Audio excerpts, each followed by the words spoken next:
የጦርነት አውድ በጣም በፍጥነት ነው እየተቀያየረ ነው። በአመታት አይደለም በወራት ነው እየተቀያየረ ያለው።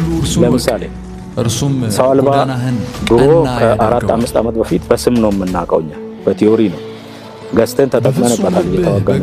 አሁን ደግሞ ጸረ ድሮን መጥቷል፣ ጸረ ሰው አልባ መጥቷል። ነገ ደግሞ እንደመጣና ይሄን ሁሉ ከቴክኖሎጂ ጋር ሩጫ ተያይዘን ከጊዜ ጋር ከሚለዋወጠው በጣም ከሚለዋወጠው ጋር ሩጫ ይዘን አሁን በአስተማማኝ በኢትዮጵያን አየር ክልል ማስተዋል አትደገፍ ቁማና ላይ እንገኛለን።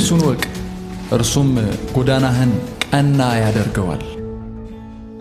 ባንቴ ዙሪያ ያለው ጠላት የሚመጥን አቅም በትክክል ሳትስት በመገንባት ነው ዲተረንስ የምትፈጥረው በሚዲያና በትንጋጋታ። ጎዳናህን ቀና ያደርገዋል።